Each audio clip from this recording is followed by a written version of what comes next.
Hi, Matthews. It's time to wrap up Unit 5 today. We're going to be looking at inverse functions today. So basically, if we take these radical functions and we start taking the inverses of them, how does that look? So first of all, real quick, let's define what an inverse function is. It is a function that undoes another function.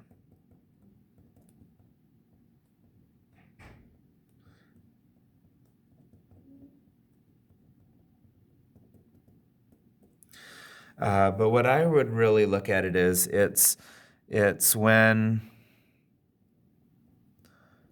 you flip all the x and y coordinates of a function. Like if you take all the inputs and outputs of a function and then flip them all, then that new thing would be the inverse. So it's when you flip all the x and y values of a function. When you do that, you have the inverse of that function. So what we're going to do is we're going to go to page 151 and 152 today, this one and this one. We're going to break this into two videos. The first videos we're going to do, which is page 151. Second video, we're going to do page 152, and that should give you a really good understanding so that you can get off to the homework. So let's get after it. In exercises 1 through 3, solve for x. So basically find the inverse. Then find the inputs when the output is -6. So they want us to find the inverse of this. So this is like y equals 2x minus 1. So the first thing you do is you switch the x and y values. So instead of this being a y, we're going to make it an x equals 2y minus 1. See how normally this would be a y and normally this would be an x, but I just flipped them. The moment you do that, you've taken the inverse. So then what you have to do is you have to resolve for y. So what that's going to do is so let's get y by itself. So plus 1, plus 1. So 2y equals x plus 1. All right, and now I'm going to divide by 2. There, y equals x plus 1 over 2. That is the inverse of what we started out with. So what did I do? I flipped the x's and y's, and I resolved to get y by itself. That is the inverse. Now they want us to plug -6 in and see what comes out. So if you put a -6 here, -6 plus 1 would be -5, so it would be -5/2. So that will be -5/2 is what you get if you plug a -6 in. And we've just done number 1. All right, let's keep going. So we want to start by flipping all the x's and the y's. So this will become an x equals 1 minus y squared. So now I've just flipped the x's and y's. Now I need to resolve for y. So I will add y squared to each side, and I'll subtract x from each side. So that's going to give me y squared equals 1 minus x. Now to get y by itself, I would have to square root it. Very good.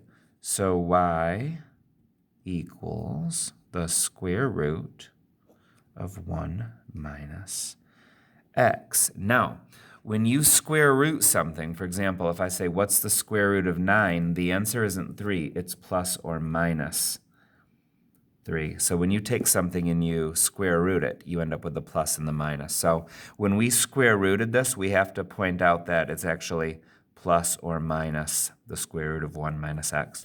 Okay, so now we're going to plug in a -6. So 1 minus -6 would be the same thing as 1 plus 6. So that would be 7. So we have the square root of 7. But we have the plus and the minus version of that. So the answer is square root of 7 and negative square root of 7. So this right here is the inverse.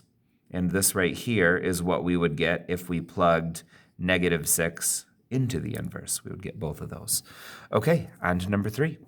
So step number 1, flip the x's and the y's. So this is normally where the y is, so that'll be an x. Equals y minus 1 third plus 2. All right, now we got to get y by itself, so let's isolate the radical or the exponent. So minus 2, minus 2. Okay, so that's going to give us y minus 1 to the third on one side, and on the other side it gives us x minus 2. All right, and now we need to take the third root of each side. So y minus 1 equals the third root of x minus 2. Now we can add 1 to each side. Okay, so I'm just going to write the answer up here. So y equals the third root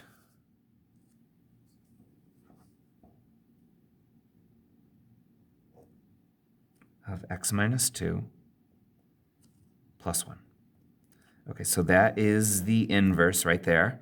And now they want us to plug negative 6 into the inverse. Hey, let's stop real quick. Remember in number 2, when we took the square root of each side, we did plus or minus?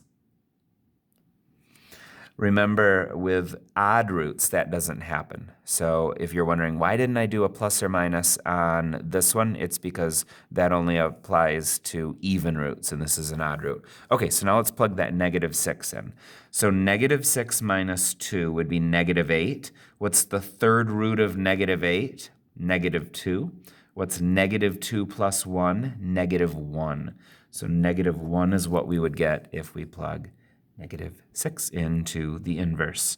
All right, we've just practiced finding inverses. So now they want us to do what we just did, so find the inverse, but then they want us to graph it afterwards. So we're going to do the same thing, but then instead of plugging in a number, they just want us to graph it. So, okay, we can do that.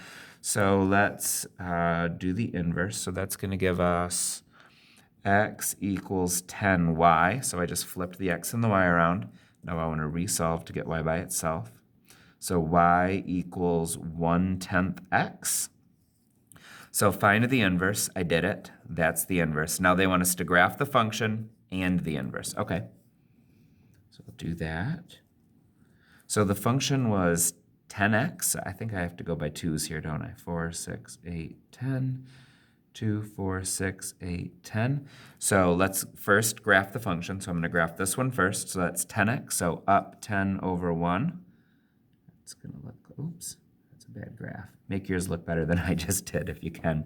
Okay, and now we're going to graph the inverse. So that's 1/10 x. So that's a rise of 1 and a run of 10. So the inverse looks like that. Very good. Did I find the inverse? Yes. Did I graph the function? Yes. Did I graph the inverse? Yes. On to the next problem.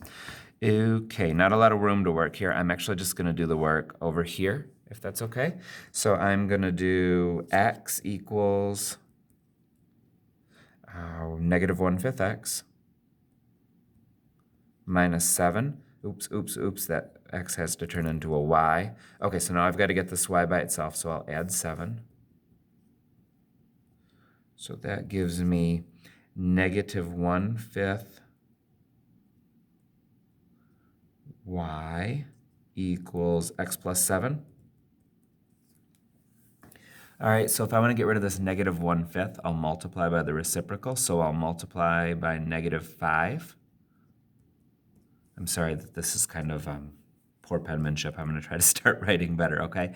So these cancel out, and I get a y equals negative 5 times all this. So this is going to become negative 5x minus 35. Okay, there we go. All right, so find the inverse. I did it. That's it right there. Now I have to graph the function and the inverse. So here we go. Okay, so negative 1/5 x minus 7. I'll go by 2's again. 2, 4, 6, 8, 10. Negative 2, negative 4, negative 6, negative 8, negative 10. 2, 4, 6, 8, 10. Okay, so negative 7 is the y-intercept, and then it goes down 5 over, down 1 over 5. So I'll go down 1 over 2, 4, 5. Up 5.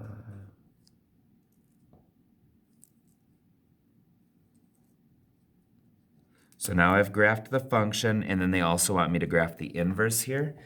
Okay, so we're going to do a new trick here. So this is going to be hard for me to graph on here because it has a y-intercept of -35.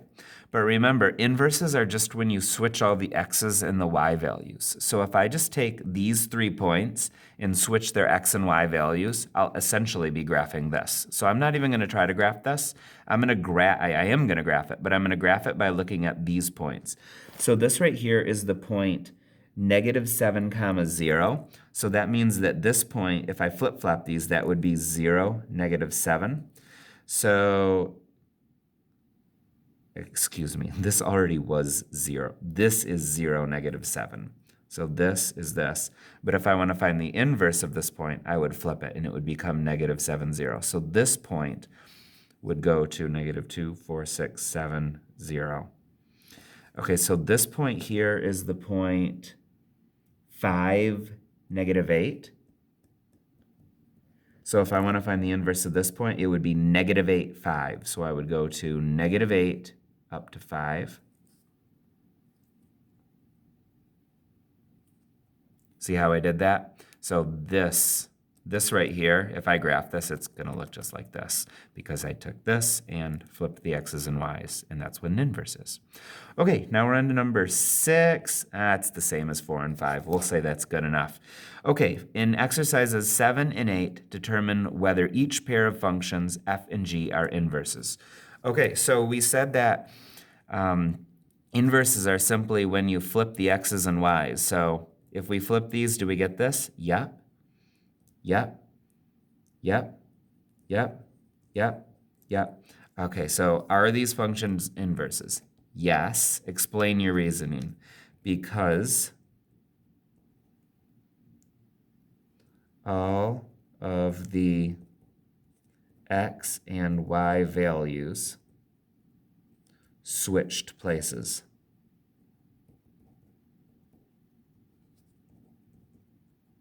And that's what an inverse is. It's when all the x's and y's switch places. Okay, so let's look at number 8.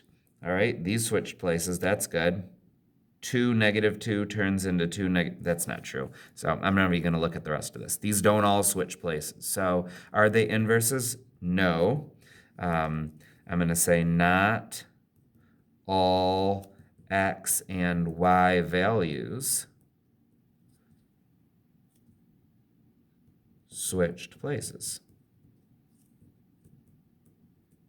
Like if this was going to be an inverse, then 2, -2 would have turned into -2, 2, not -0.5. So that is that. We've done some good practice here with inverses.